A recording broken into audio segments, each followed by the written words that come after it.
एक पुलिस वाला, एक एसपीओ, एक गवर्नमेंट की वर्दी लेकर चौक पर खड़ा रहता है, इसलिए खड़ा रहता है कि ये मेरा फ़र्ज़ है, लेकिन उसके फ़र्ज़ को इस तरह से निचोड़ कर खुद एक आलीशान बंगला बनाकर या आलीशान गाड़ी में चलकर किसी के ख्वाब को तोड़ना, किसी की रोज़ी को तोड़ के उनके बच्चों को उनका खून चूस कर अपने आप को बड़ा बनने का या बड़ा दिखाने का जो है एक सिस्टम, मुझे लगता है बहुत ज़्यादा गलत है उन लोगों के साथ जो उनके बहकावे में आते हैं। ये तो आप उन लोगों की बात कर रहे हो जो ऑन सर्विस हैं, चाहे एसपीओ ही हैं, अपना जो है उनको महीने का कुछ ना कुछ आ रहा है।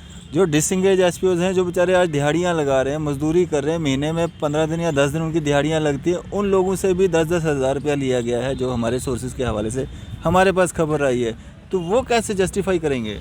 देखिए, जो लोग अंडर सर्विस हैं उनसे तो लूट खसूट हो ही रही है। हाँ, उनको फिर भी उम्मीद है कि चलो आज नहीं तो हाँ, कल होगा। जो डिसएंगेज हो चुके हैं, हमारे से बातचीत करने के लिए मौजूद हैं शेख इम्तियाज़ साहब, डिस्ट्रिक्ट प्रेसिडेंट हैं Jammu Kashmir national panther party district Kishtwar से। सर, स्वागत है आपका न्यूज़ सर इंडिया में। Most welcome. आपका भी बहुत बहुत शुक्रिया जो आपने कीमती वक्त निकाल के हमें बात रखने का मौका दिया। इम्तियाज़ साहब, मैं सबसे पहले शुरुआत करूंगा, जो डिलिमिटेशन जो रिपोर्ट आई है उससे जो डिस्ट्रिक्ट किश्तवाड़ है उस पर क्या असर हुआ है, आम आदमी पे उसका क्या असर हुआ है? देखिए, डिलिमिटेशन का जो प्रोसेस था, डिलिमिटेशन का ये मतलब था कि छोटी छोटी कॉन्स्टिट्यूंसीज बनाकर जो बेसहारा लोग हैं उनका सहारा बने, जो बेरोज़गार हों उनको रोज़गार मिले, बाकी जो अल्टरनेटिव सिस्टम होने चाहिए थे उसके हिसाब से डिलिमिटेशन होनी चाहिए थी। हमें 25 या 26 डेलीगेशन उस वक़्त जो है डिलिमिटेशन कमीशन के साथ मिला। हर किसी ने यही कहा, हर किसी ने यही राय रखी कि ज़्यादा से ज़्यादा कॉन्स्टिट्यूंसीज़ के फार फ्लंग एरियाज़ को जोड़कर एक साथ में उनको भी मौका दिया जाए तरक्की करने का, रोज़गार फराहम करने का। लेकिन डिलिमिटेशन अगर देखा जाए, इस वक्त की मौजूदा डिलिमिटेशन ये बीजेपी का एक सोची समझी चाल है, सिर्फ अपना इलेक्शन जीतने के लिए जो है ये डिलिमिटेशन किया गया है। क्या बदलाव हुए हैं किश्तवाड़ में? बदलाव तो कुछ नहीं हुए, जो नहीं, मतलब जो कॉन्स्टिट्यूंसीज काटी गई हैं, ख़त्म की गई हैं, क्या कुछ बदलाव हुए हैं? देखें, डिलिमिटेशन में हमने जो अपनी तरफ से बात रखी थी, हमने उनको कहा था कि बौंजवा, सरूर, सरथल, कोतवाड़ा वगैरह जो ठाठरी का एरिया हो, इसमें एक कॉन्स्टिट्यूंसी दी जाए, क्योंकि ये बहुत फार फ्लंग एरिया है। दूसरी साइड से मड़वा, वड़वन, दक्षिण और छात्रों को एक बनाया जाए, और किश्तवाड़ की जो मेन जो थी ऑलरेडी, उसको अगर वैसे ही रखा जाता, थोड़ा सा मड़वा दक्षिण काट के, तो बेहतर था। लेकिन अभी बौंजवा जो है मुगल मैदान के साथ जोड़ा गया है, जैसे पहले था वैसे ही। लेकिन मैं देखता हूँ बौंजवा के लोगों से कहीं ना कहीं ज़्यादा ज़्यादती हो रही है। जैसे उनको पहली मुसीबत थी, वही मुसीबत जो है आज भी उनको झेलनी पड़ रही है। अब अगर देखा जाए, कल ही अगर इलेक्शन का ऐलान सिग्नल बजता है तो बौंजवा के लोगों को वही कम से कम 30 या 40 या 50 किलोमीटर का सफ़र करके डिस्ट्रिक्ट हेडक्वार्टर पर या कहीं मुगल मैदान में अगर कैसा कोई ऐसा वैसा सिस्टम बन गया तो वहाँ जाना पड़ेगा। तो मुझे लगता है एक वोटर लिस्ट लाने के लिए एक दिन कम से कम, और उसको 5000 का खर्चा जो है लगेगा। तो उनके साथ लगभग जो है जम्मू किश्तवाड़ के साथ या इंद्रवाल की जो पुरानी कॉन्स्टिट्यूशन, उन लोगों के साथ वही साल होता रहा है। आज भी जो पीछे हो रहा था, आज भी वही हो रहा है। तो इस मुसीबत से, इस छुटकारे से पाने के लिए एक डिलिमिटेशन कमीशन का क़याम होना जो है, लाए अमला जो तैयार होने को था, तो लोगों को काफ़ी उम्मीदें थी कि हमें कुछ राहत मिलेगी, लेकिन राहत के बजाय उनको और वही मुसीबत से जो है दो चार होना पड़ रहा है। किश्तवाड़ में एक लंबे समय से एक प्रोटेस्ट भी चलता आ रहा था, जो डीडीसी चेयरपर्सन जो है वहाँ पे पूजा ठाकुर जी, उनके द्वारा किया जा रहा था कुछ कंपनीज़ के ख़िलाफ़। क्या था वो प्रोटेस्ट और क्या ज़रूरत पड़ी उसकी?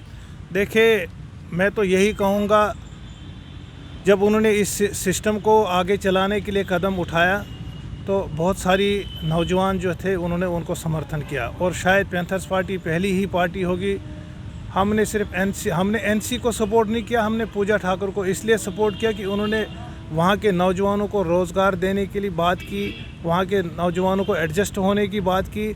और देखा जाए तो एडमिनिस्ट्रेशन जो है, बिल्कुल ये किश्तवाड़ की बदकिस्मती होगी, मैं कहूँगा कि पहली बार इतनी नालायक एडमिनिस्ट्रेशन किश्तवाड़ को दी गई है, जिसको टस से मस नहीं होता है, जो सिर्फ अपनी कुर्सियों पर सिर्फ अपनी दादागिरी चलाते हैं, गुंडागर्दी करते हैं।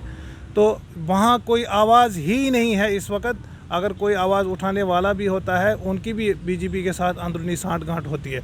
हम पूजा ठाकुर क्या कर रही है, क्या नहीं कर रही है, चाहे वो सियासत खेल रही है, क्या कर रही है, लेकिन हमने इस चीज़ से समर्थन उनको दिया, सपोर्ट किया कि उन्होंने नौजवानों को रोज़गार देने की बात की। तो मुझे जहाँ तक लगता है वहाँ के पढ़े लिखे बेरोज़गार नौजवान जो हैं, अगर वो कंपनियों में लगाए जाते, अगर उसमें थोड़ा सा एडमिनिस्ट्रेशन भी अपना साथ देती तो शायद बेहतर रहता। लेकिन एडमिनिस्ट्रेशन वहाँ कोई सुनवाई नहीं है किसी बंदे की। अगर एक पॉलिटिकल रिप्रेजेंटेटिव की कोई सुनवाई नहीं है तो आम बंदे की आप खुद ही डेंग साहब अंदाज़ा लगाए कि क्या हालात होगी। आपको नहीं लगता कि उन्होंने जो रास्ता चुना प्रोटेस्ट करने का वो गलत चुना, कि आप प्राइवेट कंपनीज़ के बाहर जो है प्रोटेस्ट करेंगे? होना ये चाहिए था कि आप गवर्नमेंट एडमिनिस्ट्रेशन के खिलाफ प्रोटेस्ट करते, जो लोग उनको परमिशंस देते हैं कि आप वहाँ पे जो है अपना काम कर सकते हैं, तो वहाँ से ज़्यादा दबाव बना पाते वो। कुछ हद तक जो रास्ता उन्होंने पहले चुना था मुझे लगा कि वो शायद गलत था, लेकिन कुछ ही दिनों के बाद उन्होंने जो अपना प्रोटेस्ट शिफ्ट किया डीसी ऑफिस के सामने, एडमिनिस्ट्रेशन के सामने, और मुझे भी ये लगता है कि उनको बजाय वहाँ के अगर एडमिनिस्ट्रेशन के साथ बात करके, अगर एडमिनिस्ट्रेशन इस चीज़ के लिए राज़ी नहीं होती तो एक लॉन्ग जो है सिस्टम इसको चलाना चाहिए था तब तक जब तक बात न बनती। तो ऐसे कहीं आप गली में बैठ के किसी की आवाज़ को उठाने की कोशिश करो, कि किसी को एडजस्ट करने की कोशिश करो, मुझे लगता है कि वो रास्ता थोड़ा गलत था। लेकिन आज जो प्रोटेस्ट उनका डीसी ऑफिस के साथ चल रहा है या चलता था अभी तक, तो ये उनको पहले ही करना चाहिए था, ताकि हमें भी पता चलता कि एडमिनिस्ट्रेशन जो किश्तवाड़ की किस तरफ जा रही है।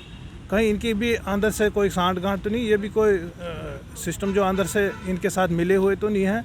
तो अब जो कुछ दिनों से वहाँ पे जो प्रोटेस्ट चल रहा है तो मुझे लगता है ठीक ही है। अब देखते हैं एडमिनिस्ट्रेशन कहाँ तक अपना जो है लायमला। जैसा कुछ लोगों का ये भी कहना है कि ये जो प्रोटेस्ट हो रहा था ये लोगों की वेलफेयर के लिए नहीं, खुद की वेलफेयर के लिए था, क्योंकि पूजा ठाकुर के हस्बैंड जो हैं वो एक सरपंच भी हैं, एक ठेकेदार भी हैं, तो उनको मतलब उसका फ़ायदा मिल सके। और भी उसमें उसकी आड़ में और भी बहुत सारे ठेकेदार थे जो उसका फ़ायदा उठा लेते, जो ये प्रोटेस्ट हो रहा था वो उन लोगों की वेलफेयर के लिए था, ना कि किसी आवाम की वेलफेयर के लिए। देखिए, आवाम जो सुकून चाहती है, आवाम जो तरक्की चाहती है, आवाम की तरक्की की तरफ कोई ध्यान नहीं देता है, ना ही उनको कोई सपोर्ट करता है। हाँ, कुछ ऐसे, मैंने आपको पहले भी बोला, कुछ ऐसे पॉलिटिकल लीडर वहाँ हैं जिनकी अंदरूनी सांठ गांठ जो है वो बीजेपी के साथ हो सकती है या उन लोगों के साथ हो सकती है। तो मुझे लगता है बजाय नुक्ताचीनी के सपोर्ट अगर कर लेते, ये बात लेके कि अगर किश्तवाड़ का पढ़ा लिखा बेरोज़गार नौजवान अगर कहीं एडजस्ट होता है, उसको कोई रोज़गार का मयसर इकदाम उसके लिए कोई उठाया जाए, तो मुझे लगता है उसके लिए उनको आगे आना चाहिए।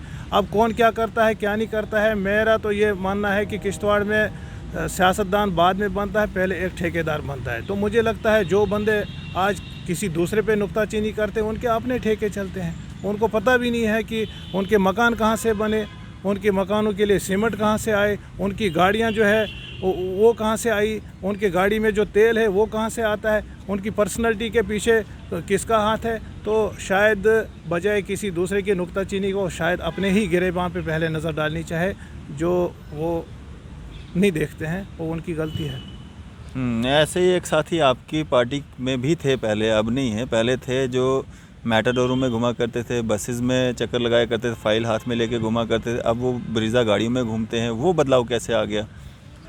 आप किसकी बात कर रहे हैं? सबको पता है, आपको भी पता है। देखिए, लोगों को ठगना जो है ना आसान बन चुका है। ये आज कुछ सियासतदान ऐसे भी हैं जो आज भी ये अपने जहन में बात लेके घूमते हैं कि जो पहले सिस्टम हुआ करता था आज भी वही सिस्टम चलता है। लेकिन मैं तो, ये मेरी ज़ाती राय है, मैं कई इलाकों में घूमा, लेकिन लोग बड़े पढ़े लिखे हैं, जीशूर लोग हैं। हम जो चाहेंगे उनको इस्तेमाल करना, मुझे लगता है हम उसमें कामयाब नहीं होंगे। अगर अपनी नेक नीति से आप किसी के काम करते हो तो आप अगर 10 साल के बाद भी उससे मिलोगे, लेकिन वो दूर से आपको बताएगा, डेंग साहब आपकी वजह से मेरा ये काम हो गया था, वो 10 साल के बाद भी आपको शुक्रिया अदा करेगा। और ऐसे बहुत कम लोग हैं जो दूसरे को इस्तेमाल करके अपने मफाद के लिए राजनीति करते हैं।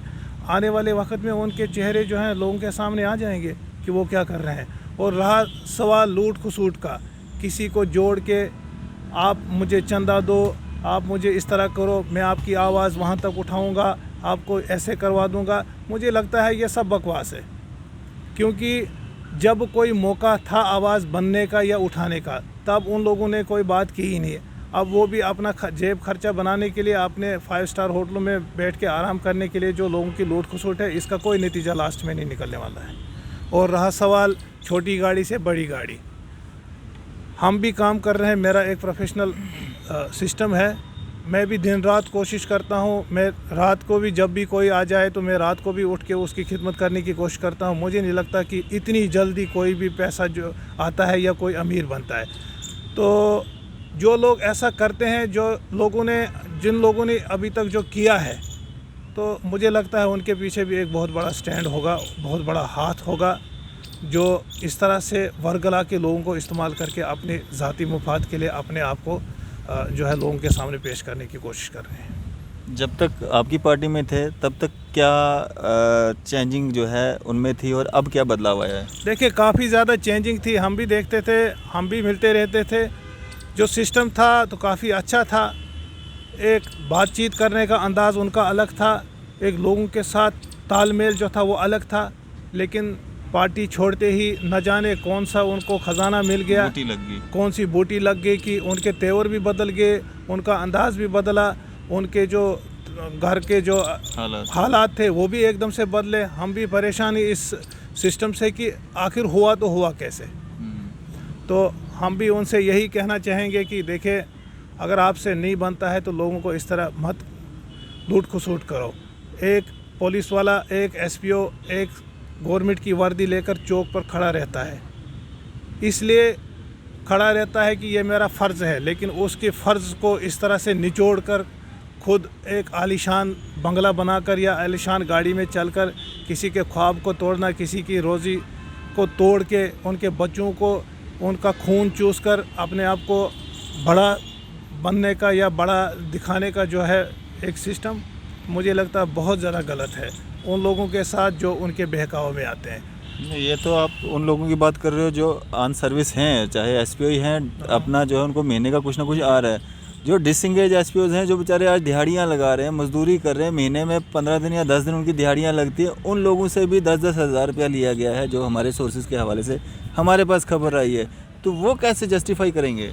देखिए, जो लोग अंडर सर्विस हैं उनसे तो लूट खसूट हो ही रही है। हाँ, उनको फिर भी उम्मीद है कि चलो आज नहीं तो कल हाँ, होगा। जो डिसएंगेज हो चुके हैं, मैं उनको ये ज़ाती मशवरा दूंगा कि इनके जालों में ना फंसे, आपका कोई काम होने वाला नहीं है। इस वक्त जो बीजेपी है एक गुंडा राज सियासत कर रही है। यहाँ उस बंदे की मैंने आपको पहले बोला, एक पॉलिटिकल रिप्रेजेंटेटिव हमारे यहाँ पार्टी के जो एक्स मिनिस्टर थे एनिमल शीप हस्बेंड्री के, उनसे सिक्योरिटी छीनी गई। तो यहाँ एक पॉलिटिकल रिप्रेजेंटेटिव सेफ़ नहीं है, उसकी कोई सुनवाई नहीं है। तो मुझे लगता है कि उनको उन आदमियों से दूर रहना चाहिए जो उनको वर्गलाते हैं, उनसे पैसे लेते हैं, ये ख्वाब दिखा के कि आपको जी फिर से हम एंगेज कराने की कोशिश करें। कोई एंगेज आपको करेगा नहीं। यहाँ पता ही नहीं चलता एक मुलाजम को कि मैं अगर दफ्तर भी जाऊँगा, लेकिन उसको ये यकीन नहीं होता है कि मैं 4 बजे अगर निकलूँगा तो इन सर्विस ही निकलूँगा या फ्राम टर्मिनेट होगा सर्विस से।